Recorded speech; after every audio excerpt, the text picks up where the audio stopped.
ada perwakilan dari Aceh. Bapak Ibu, Kementerian Kesehatan itu masih mengurus 280 juta rakyat Indonesia.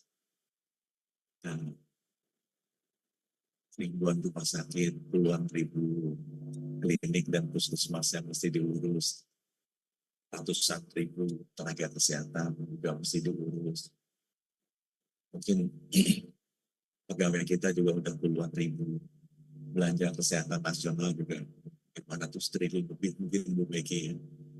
Anggaran kita sendiri mungkin juga di atas 100 triliun. Pegawainya juga sudah puluhan ribu. Jadi ini sebenarnya amanah yang sangat besar.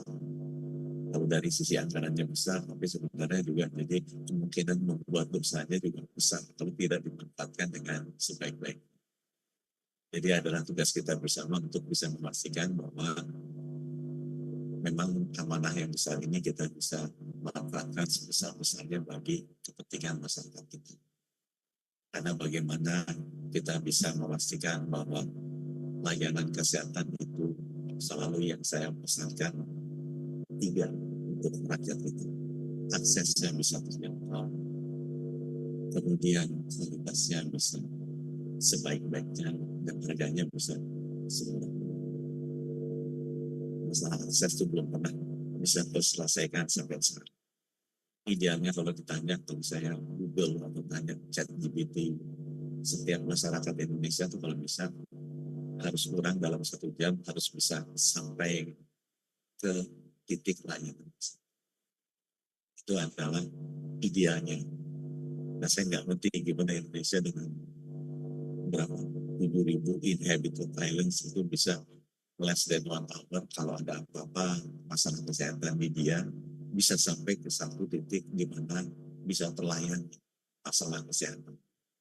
Nah, itu membutuhkan terobosan-terobosan ide-ide yang paling inovatif, memanfaatkan teknologi terbaru, bagaimana bisa layanan kesehatan itu kita berikan ke seluruh rakyat Indonesia kalau bisa 1 jam disampaikan ke. Pertanyaan kedua, kalau bisa disampaikan, gimana kualitasnya dipastikan itu antara yang di kota dan di desa, antara yang di pulau kecil dan di pulau besar, antara yang di Jawa dan yang di Sulawesi. Itu gimana caranya bisa kualitasnya at least nggak jauh berbeda.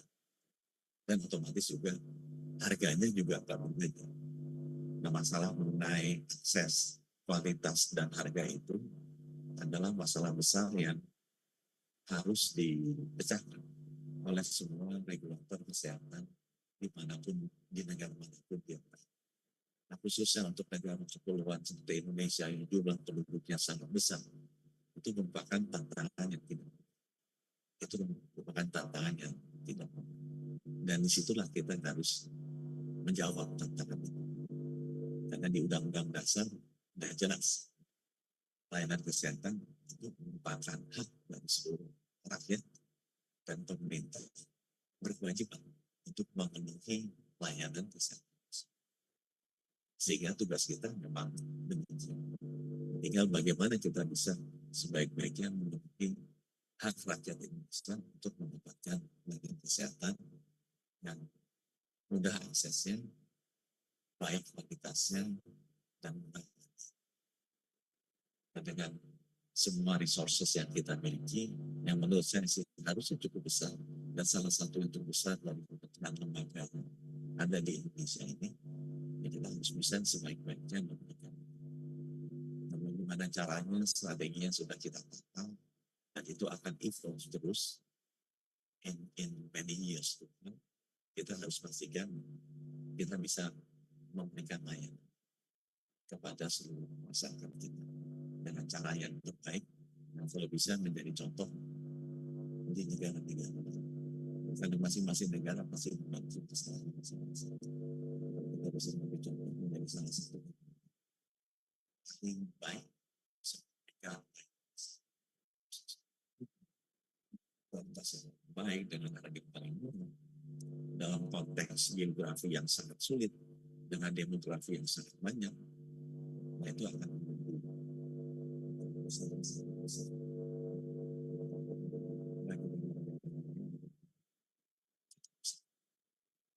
mudah-mudahan itu bisa menjadi legacy yang terbaik yang kita bisa tinggalkan bagi anak cucu kita, bukan hanya buat di Indonesia, tapi contoh juga bagi negara-negara lain. Itu aja pesan saya.